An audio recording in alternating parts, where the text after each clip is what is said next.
Whoa, welcome to the gun show, am I right, huh? Jeez Louise, put those things away, huh? Just kidding, can you tell I have a farmer's tan? Hey everybody, welcome back to the channel. Welcome to Yays and Booze Raw Edition. We are coming off Monday Night Raw. I forgot that it started at like 6 p.m. this time, and I was a little bit late to it, so I caught up, but we're here now. It doesn't mean anything for this video. If you're new to Yays and Booze, a yay just means I agree with your take, a boo means I disagree. It's nothing more than that. It doesn't even matter that I agree or disagree with the take. Before we dive in and get started, please make sure you subscribe, leave your likes, leave your comments. Please go check out the Patreon for a weekly watch-along club. At this point, it's like 1 to 2 watch-alongs a week. I think I'm going to even bump that number up as we go along. We watched some cool matches so far. I'm excited to watch more matches of your suggestion and my suggestion. So go check that out. It's weekly. It's $5 a month. You get the whole back catalog. All right, without further ado, let's go to the first one. God, I think my tan's crazy on camera. I look ridiculous. All right, cool. Gonna not regret posting this one. Okay, first one says Pretty Deadly should be added to Raw. It's clear they won't get any time on SmackDown with it going back to 2 hours and how deep that division is, and I think they could have an opportunity to thrive on Raw.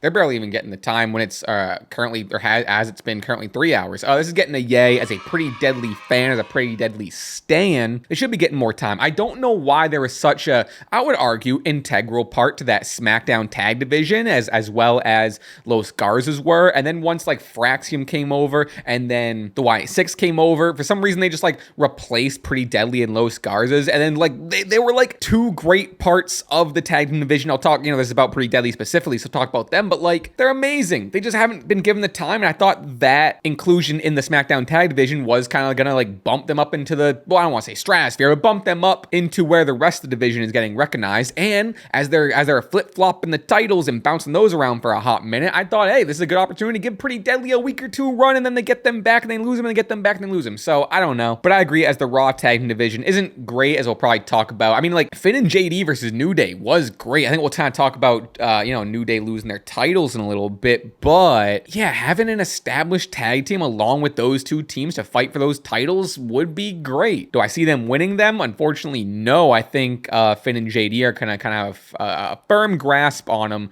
mainly because I don't see them defending it too much, as is per tradition of tag team titles in 2025. But for the case of a change of scenery, maybe some new opportunity, yeah, hell yeah, let's see him on Raw. Screw it. This next one says it's good to see Kaiser getting a bit of screen time since he seemingly disappeared for months, but it really feels like WWE has never had a very clear idea of what they wanted to do with him. I think he has the potential to be a top heel, but he has been given nothing to work with. I'm interested to see if this thing with American Made goes anywhere. Me too, as well. I'm giving this a yay. I'm a big Ludwig Kaiser fan, especially when he had that feud with Penta, and then Pete Dunne was involved. He felt hot. He felt on top of the world. He felt like the next guy to get the IC title, and then I don't know, he pissed off in the back. He just kind of they dropped the ball on him. He stopped doing stuff. Penta and Pete Dunne moved on, or at least Penta moved on. Pete Dunne hasn't. I don't know, where's Pete Dunne? However, and this is embarrassing to admit, I didn't really know what this response was until obviously I read the full thing. Admittedly, hey, listen, I'm not the best at recognizing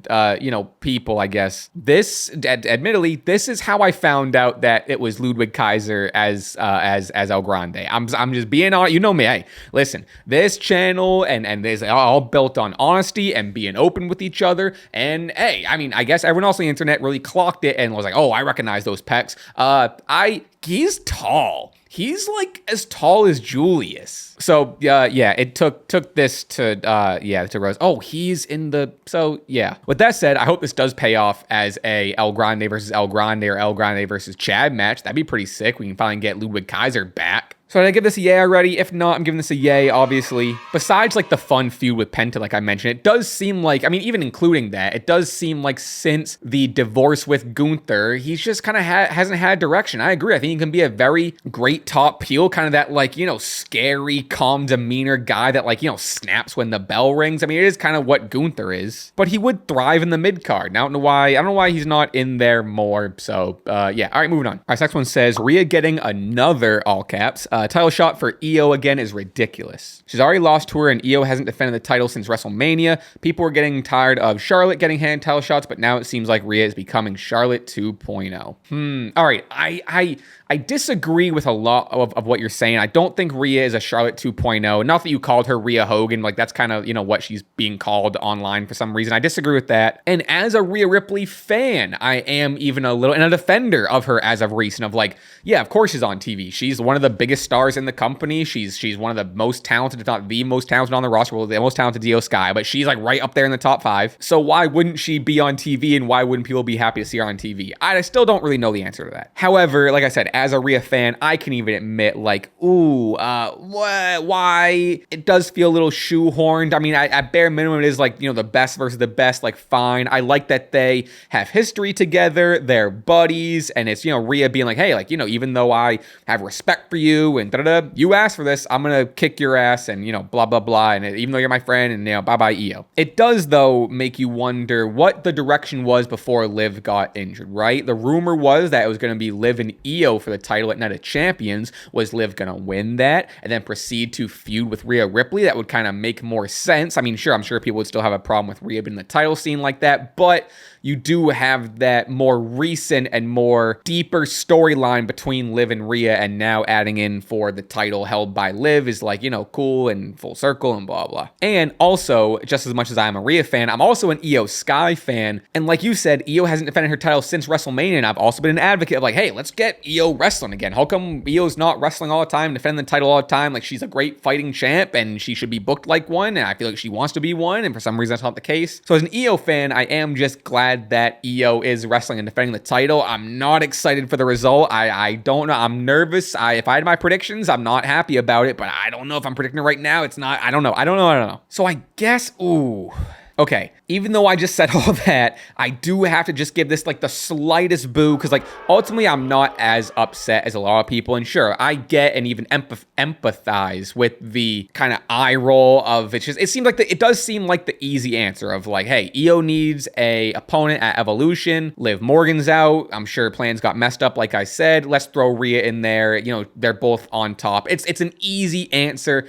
I'm not mad that we're getting the match. I think it's going to be a lot of fun. These two have a lot of chemistry together. But, like, I understand everything. I'm just like, I wish there was maybe some more story or some more, I don't know, like, I earned it sort of thing. Like, she did just beat Raquel at Night of Champions, but I didn't feel like it was enough to really, like, boom, So, I don't know. It's a boo, but with, like, an asterisk, All right, from Stash Club Zone, Jimmy, this says, Seth's new briefcase stinks. You know what's crazy? I disagree. I think it looks pretty Seth freaking cool. Is it an all-timer briefcase? No, but like, I think I just even like that it's a custom briefcase. I think I'm just a sucker for that. And it could be butt ugly. And I'm just like, that's pretty cool. It has the same colors as he does. It's got his logo on it. It's cool. Granted, like the green one he's been carrying around is already pretty sweet. Would I prefer him to just keep that one as, compared to this one? Yeah, but I don't know. It's fine. I kind of like it. All right, next one says, not a hot take, but I have a feeling this Survivor Series, even though it's War Games, it's gonna be Raw versus SmackDown, but inside War Games. This is getting a yay. I agree. Hell yeah, that rocks. Now, this might be like a Bernstein Bears effect, but I'm pretty sure when they first showed the Survivor Series logo, it didn't say War Games. I'm pretty sure it just said San Diego. I think I was on Reddit, and someone made note of it, of like, hey, it doesn't say War Games. Maybe they're not doing it this year, which is probably maybe a good thing, because sometimes it does kind of feel forced. And then I saw the logo last night when this comes out, and now the San Diego tag is just under the War Games tag. So it's Survivor Series and then a tag and then a tag on the tag. It looks kind of dumb, but I feel like that must be Bernstein Bears effect. I don't think I'm that crazy. But there was a little hint with Adam Pearce and Nick Aldis where they were backstage and they agreed that, Roxanne, like, okay, we'll give Roxanne a chance and we agree on this. But here's the match for Evolution. It's going to be a Raw tag team, a SmackDown tag team, an NXT tag team. And then Adam Pearce was like, oh, where Nick Aldis was like, oh, we're on the same page, or, whatever. And then Adam Pearce was like, yeah, for now, wink. So, like, I do feel like Adam Pearce is kind of hinting at, like, hey, like, we're cool right now. However, War Games, pal, we're going to war. You know what I mean? So I agree. And it'd be a nice change up. There isn't really a feud or anything going on right now that I could see. I mean, granted, War Games isn't for a little bit, so there could be at the time, but I don't really see much. I mean, maybe some bloodline stuff,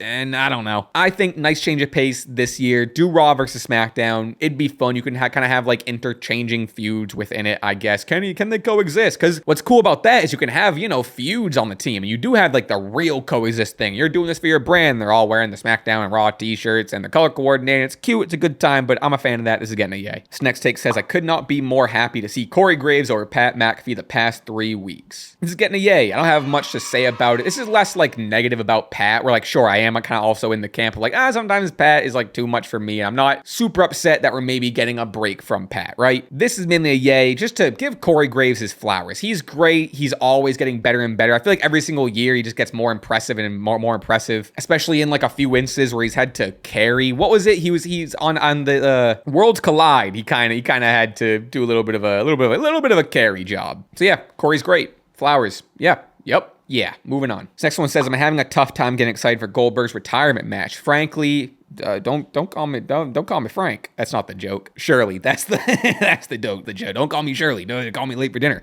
I'd rather see Gunther retire Goldust than Goldberg. What, you're telling me that what felt like a 7-minute video package of rewritten revisionist history didn't sway you? I don't know. To be honest with you, I'm kind of a sucker for it. It got me a little fired up. This is getting a boo. I'm not gonna rehash what I've said, but I'm a fan of a spectacle. The guy's been in the industry for as long as he had. He deserves a retirement match. Say what you will about maybe his in-ring skill or, Goldberg against the world champion, especially in 2025. What do you do to earn it? Blah, blah, blah. Sure, 100%. I get it. It's a Saturday night's main event show. It's on NBC. It's to attract people. Gunther's gonna win. Gunther should beat him. It should fully, I think this is a different conversation if Goldberg doesn't go out on his back looking at the lights. If Goldberg goes out winning then again, he'd win the world title, so then he'd have to, he's gonna lose. He's gonna lose. It'll be fun. We'll play the old records. He'll do a jackhammer and that'll be sick, and a spear, and it'll be fun. And Gunther will beat him up and it'll be fine. I don't know. I'm kind of looking forward to it. It's not like my most anticipated match, but I'm not mad at it. It gives a boo already. It's a boo, but it's a boo, but I don't blame you. You know what I mean? Our next one says, New Day should have held the tag titles for way longer. Them losing them in their second match since WrestleMania is nuts. Triple H has done such a poor job booking New Day since he's been in charge. I do not disagree. New Day specifically, this is getting a yay from me. I mean, it's a story of every tag team division. I don't know why they just can't get booked well, except for the SmackDown tag division, but that's been good up until admittedly the Wyatt Six got involved, and now it kind of sucks. And honestly, I liked New Day getting the titles. They did feel refreshed. They were an established team. Not that the War Raiders weren't, but the New Day heel turn wasn't super working, especially without the Big E stuff, or Big E being on TV in general to kind of help push them. In that one segment, that was a great segment. But yeah, I thought them getting it was gonna be the New Day have it, they're a great tag team and they're gonna do a bunch with it, and then they didn't, and then it's a reset, which I thought the New Day getting the titles was already a reset. So now Judgment Day getting them feels like a super reset, and honestly it just kind of feels like a place to park the titles and just to give the Judgment Day some accessories to carry around so they can be we're the Judgment Day and we're so successful. It's a reason for Finn Balor to kind of puff out his chest oh, look at me now that I'm in charge and Liv isn't here. We have so much gold and we're so successful, and welcome to the club, Roxanne. I'm still holding out hope for a 2025, maybe 2026 New Day versus Usos where the roles are reversed. I think there's still time and energy, I guess, to do that. But yeah, man, I don't know. Woods and Kofi are two of the best, and them just not getting showcased with the titles. I think they've done the best they could. There's only so much you can do when you're not getting booked or getting scripts or getting TV time. It's not their fault. So unfortunately, this is a yay. All right, I think that's gonna do it for this episode of Yays and Boos. Thank you for being here. I'm gonna go put some sleeves on. Again, gotta remind you, please subscribe. We're creeping up on 10K. Also, the Patreon, we're doing watch longs. We're having a ton of fun over there. It's a fun, silly time. I just got a bunch of VHS tapes in the mail. Or not in the mail. I got a VCR. I don't know why I said in the mail. That was just a lie. I bought those VHS tapes. If you're on my Instagram story, you know what I'm talking about. I bought some VHS tapes, some wrestling VHS tapes a year and a half ago. Just got a VCR. So I'm gonna try to digitally convert them and do those for a watch long. It's gonna be a good time. Kind of just talking out loud at this point. All right, until next time. Bye.